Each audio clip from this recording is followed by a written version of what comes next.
nga xam ne El Hadj Diouf yëkkati woon na ko du ñàkk dégg nga ko.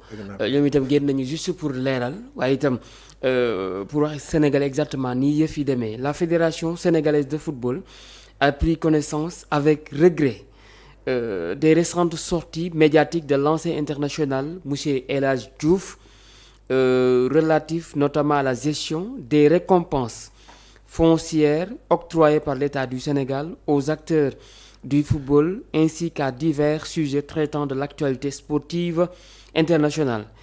Devant la gravité et la teneur de ces propos, la Fédération sénégalaise de football tient par le présent communiqué à apporter les précisions suivantes. Sur les interprétations à l'endroit de l'État du Sénégal, la Fédération tient à se démarquer totalement des propos tenus par M. El Hadj Diouf à l'encontre de l'État du Sénégal. L'instance fédérale condamne fermement tant le fond que la forme des réclamations formulées concernant l'octroi des terrains. La fédération rappelle que l'État du Sénégal, à travers la haute autorité, a toujours fait montre d'une sollicitude constante d'un accompagnement institutionnel et financier sans faille à l'endroit du football national.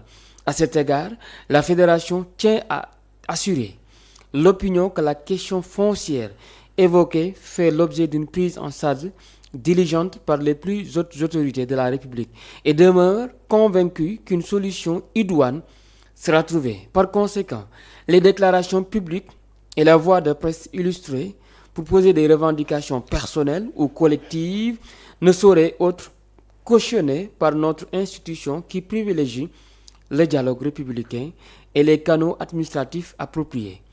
Sur la responsabilité des propos tenus, la fédération précise que les déclarations de El Hadj Diouf n'engagent que sa propre personne. Maanaam ñoom dégagé nañ ci seen responsabilité bu yàgg.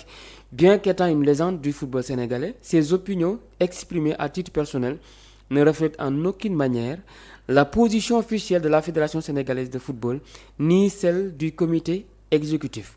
Sur l'actualité sportive internationale, s'agissant des prises de position de l'intéressé sur la gouvernance du football international et l'actualité des instances dirigeantes du sport, la fédération tient à marquer sa nette démarcation. La politique internationale de la fédération est définie par son comité exécutif et s'exprime par la voix de son président ou de ses propres officiels ou de ses porte-parole officiels dans le strict respect des règles diplomatiques et les relations de bon voisinage avec les instances sœurs.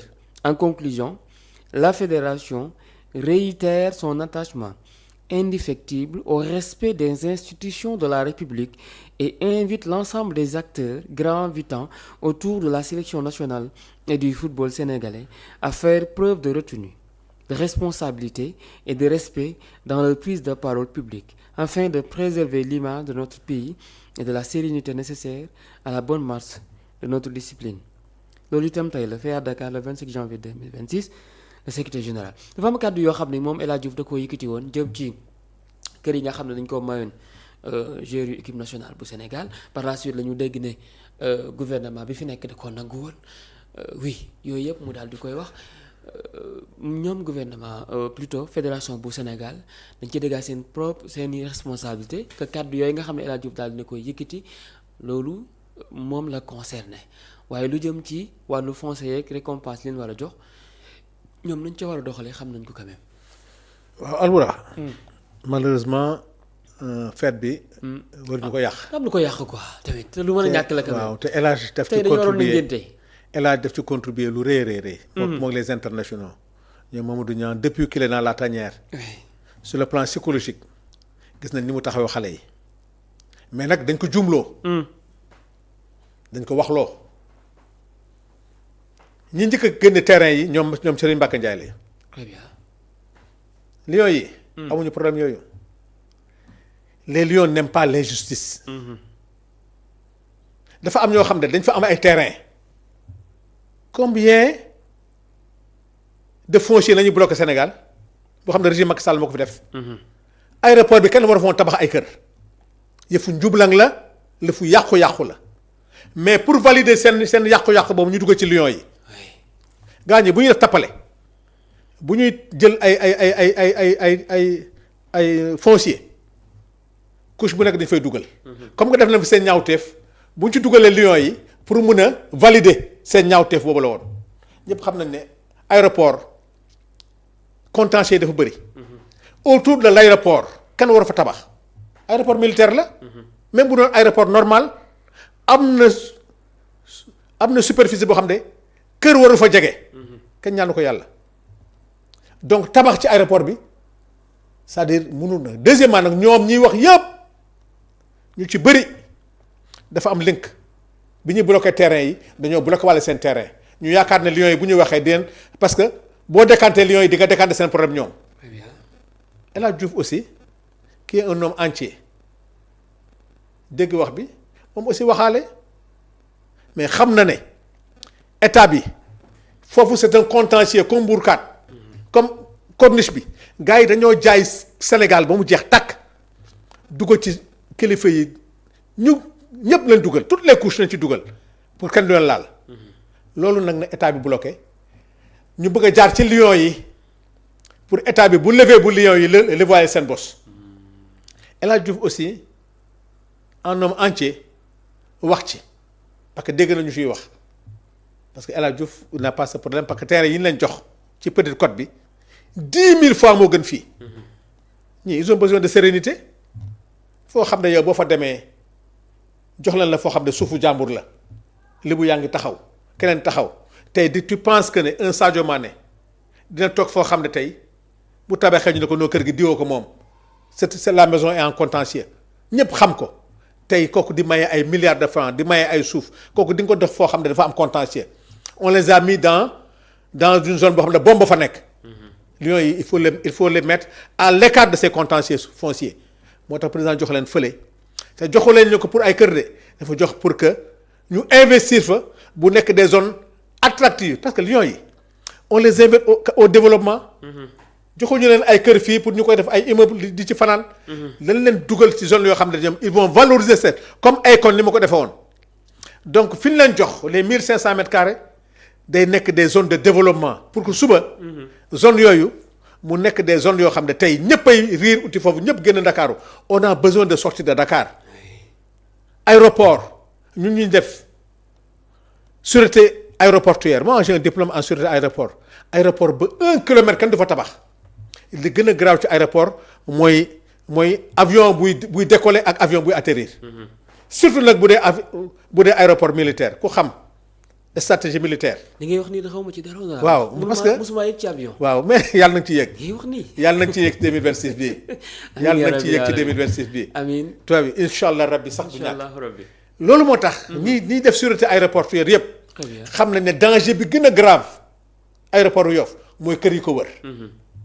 nee naa la à 1 kilomètre. mais déjà da ngay dem aéroport ay immeuble ñooy tiim aéroport. tiim oui. day jouer sax ci tour de contrôle bi. ba pare mu nekk aéroport militaire. aéroport civil sax nga gën a mun a accepter aéroport militaire parce que dañu xamul enjeu yi ci nekk. moo tax aéroport kañ mooy comme hôpital kenn ko daaneel da ngay yokk rek aéroport da ngay yokk. benn aéroport 2 aéroport 3 aéroport aéroport bi kër waru fa nekk am na alentour ba bu ñu jaaroon yoon. li fa nekk à 500 mètres kenn du fa dëkk. mais tey ngay bëgg a ñëw pour luubal sa malversation jël ay lions de braves lions liggéey ba ñax nga dugal leen ci ay contentieux yoo xam ne suba pour yow li nga fa am bu ñu lever bu lions yi rek lever seen bos. moo tax Ousseynou Diouf un lion qu'on respecte vraiment kenn ñaanu woon yàlla heure bi mu dugg ci lii Sénégalais yi nañ ko comprendre di jégal ko fédération bi def na communiqué. mais El Hadj que je connais qui est très naturel man gis ko muy défendre président Ousmane Sonko di défendre régime bi xëy na ñi nga xam ne ñoo nekk ci luubal yi di wax moom aussi xëy na de bonne foi mu dugg ci. mais gëm naa ne génn na ci te dina accompagner gouvernement bi accompagner fédération bi xam ne El Hadj dafa nekk ci fête heure fête nag waaye lii bu mu ko yàq waaye. donc je demande au peuple sénégalais de le pardonner. et de le comprendre xëy na kulunaa yi ñoo ko dugal ci lii ñoom ñoo fa am intérêt bëgg El Hadj Diouf waxal leen pour que ñoom ñu mun a valider donc président donc El Hadj Diouf maa ngi koy masawu. donc rek di ko demander vraiment bon du sax mu excusé wu mu génn ci débat boobu xam ne c'est pas un débat qui l'intéresse El Hadj yàlla suturaal na ko may na ko loo xam ne tey mun nañ ci dund ba dundal ci ay nit. donc c'est regrettable quand même un lion comme ça qui a beaucoup investi pour triomphe bi di mujjee fii daal donc di demande rek au peuple sénégalais bon nañ ko jéggal. dawal compréhension xam ne c'est un kam gaynde la daal. waaw jërëjëf honorable. jërëjëf Albourakh di la gërëm encore le sujet a été très important. donc di ñaan yàlla rek defe naa ne lii moom autorité ñu ngi lay dégg une jeunesse qu'on doit accompagner. ñu découvrir le monde. Albourakh parce que la formation de yi ngeen soxla du rek Sénégal. vous devez découvrir le monde. voir comment la communication se passe les nouvelles technologies de communication. peut-être grand Demba bu ñëwee dina ma yóbbu. incha allah rabbi Demba loolu moom maa ci taxaw defe naa moom ni